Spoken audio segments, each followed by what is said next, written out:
We just got done with our first full week of game fish season here in Minnesota, where we could target pretty much everything for the most part but muskies.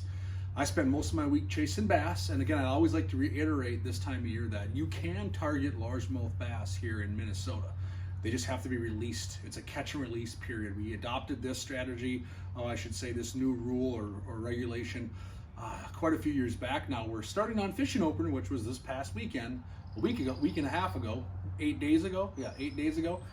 You could target largemouth bass. They just have to be released until traditional bass fishing opener, which is next week in Memorial Weekend. So we've been chasing bass all week. I've been on a variety of different lakes. Went to some lakes on the East Metro. I hit Lake Minnetonka, hit some lakes to the north, hit a variety of different lakes, found some similar patterns for the bass side of things.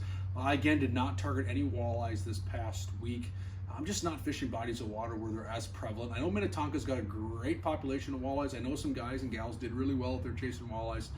I just don't have them dialed in like I'd like to, so I target the bass. And we caught a pile of bass, had a lot of fun.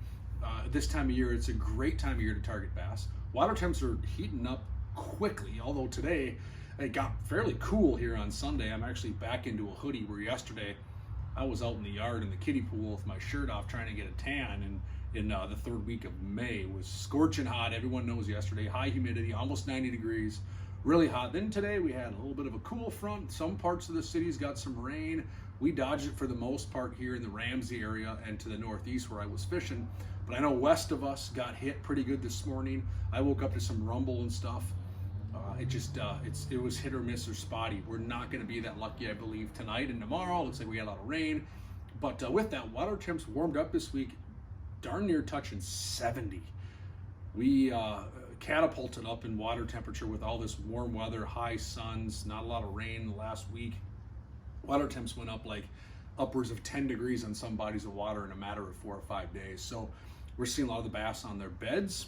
They're definitely spawning. Crappies are spawning, if not spawned out.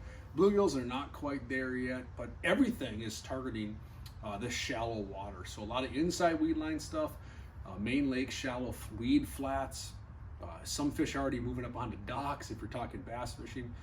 Everything's kind of up there having a good time. I've been moved on top of some shallow, expansive main lake points and stuff on Minnetonka, and saw schools of walleyes. I know I just talked about walleyes, and I don't have those critters dialed in, but I saw a lot of walleyes in the middle of the day up shallow in like 3 to 6 feet of water, just roaming in schools on top of main lake points with gravel. So if you're targeting some walleyes out there, I'd encourage you to maybe consider some of those spots. I think an effective way to possibly catch these fish is a light jig head, lightest you can get away with, and a small minnow or paddle tail bait, whether it's a fluke, a small sassy shad, a small kitech, something to that effect that you can cast at them and work some of these areas a little more effectively. So that stuff's super important. So saw some walleyes up shallow. The pike are everywhere. You can't get away from them. They're biting on everything from wacky rig cometa to swim bait, to swim jig, to chatterbait, to spinnerbait, to crankbait, to jerkbait. It don't matter. The pike are all over the place. They're chowing down hardcore. So the pike fishing is pretty rampant. If you want to have some fun and catch a bunch of fish right now, it's a lot of fun to chase pike. So a numbers game, good time of year to get fish shallow. But again, we're targeting bass, so we changed our approach a little bit. We were pretty aggressive chasing down bass, throwing swim jigs, all-terrain swim jigs, caught a lot of fish for us this week. Super fun, effective way to chase fish. You can throw them around docks, you can throw them around inside weed lines, you can throw them around lily pads. You can cover a lot of water and be really effective. And they don't get snagged up as easily as, let's say, a chatterbait, a spinnerbait, a crankbait, or something to that effect. So make sure you consider a swim jig into your lineup if you have not already adopted one. I actually have some swim jigs tied up here. I had the boys throwing swim jigs. I had the boys throwing chatterbaits. You'll see all kinds of stuff, but this is what I'm talking about for a swim jig. We've talked about this before. That's just going to be your all-terrain swim jig. This is chartreuse and white. This catches everything, and we threw a chartreuse and white tail on there. A lot of hardcore bass heads would tell you, oh boy, you're going to catch pike. That's been one of my better bass lures. My biggest largemouth, my biggest smallmouth last year, both came on that white chartreuse. So this is just a fish catching tool. And what I did here for my kids and for a lot of my clients, if you're intimidated by jig fishing, and let's say you're not as diverse in using a bait caster, that's just fine. I got 20-pound braid on this spinning rod. I put on about 4-foot, 14 to 17 pound fluorocarbon leader, and then I put on that swim jig, and you can get after it with a medium heavy action spinning rod and be effective with a jig. So a lot of guys and gals are concerned with, oh, I'm not maybe as good as with the bait caster. That's okay. I'd encourage you to practice with a bait caster because it's probably a more effective tool to catch fish with these lures. But you could definitely use a spinning rod and catch fish as well. We do it all the time. And that's the same thing with the swim jig. That's the same thing. This was the hot one for Brody. I showed you the white. Let's see if I can get these untangled, and I'll show you a couple other options that caught us some fish. These are all baits and lures I had my kids and my clients fishing with. So this was the swim jig that Brody, my youngest, was crushing them on. This is the bait fish pattern. It looks good. Just a little, that's actually a juice bait paddle tail on the back, and he was chucking this thing on his rod. Again, spinning rod. Brody's 7 years old, and he was just throwing this 6.5 foot medium action spinning rod with that 20 pound braid and fluorocarbon leader to catch all of his pike and bass. Those worked well. We also caught a pile of fish on a chatterbait, and again, I had this one rigged up on a spinning rod for Brody so he could cast. Brody's learning to use the bait caster, but he can chuck this spinning rod a mile. There we go. He's got a chatterbait, 3/8 ounce jackhammer chatterbait, Z-Man. And we got a Zacho from Yamamoto on the back of there. I think that's one of the most truest running trailers for these chatterbaits is that Yamamoto Zacho. Is pretty cool. You can see how it just moves there nice and neat. Cast and retrieve again, 20-30 pound braid. You can see my double uni knot right there possibly, and I got about 3-4 foot of heavy fluorocarbon. I think that sometimes helps in this clear water this time of year when I'm chasing down bass. And I can put any one of these spinning rods in my clients or my kids' hands, and they can be just as effective. Jack has graduated, and so has Ben, to a bait caster. But for Brody and for clients and for people that are just getting after it, don't be ashamed. There's no pride in the sport of fishing. It's just about having fun. These spinning rods will get the job done. And then last but not least, the infamous wacky rig. The Kamita is what we had to turn to the last couple days as the sun progressed, and we're just fishing. That's the bluegill colored Kamita. Oh, that's so good. That's my favorite color lately, is that new bluegill. It just came out a year ago. It's bluegill. It's kind of a bluish smoke with blue, white, silver flakes, and it looks really dangerous in the water. Wacky rig hook, and again, 20 pound braid spinning rod, and there's my double uni knot. I don't know if you can see that on camera with the fluorocarbon leader. And we had to turn to this wacky rig Kamita approach to get a lot of our fish to bite lately if we want to get that big bite. Jack caught that big pig on a wacky rig. I got my bigger fish on a wacky rig. So we can chase them down with moving baits, with the swim jigs, the chatterbaits, the crankbaits, the spinner baits, whatever. You're catching fish, you're having fun, you're catching pike, bass mixed in. We want to slow things down. Immediate inside weed line. Someone asked me the question yesterday, oh, are you fishing up on the docks? Not necessarily fishing the docks like you would here in a few weeks and during the summer.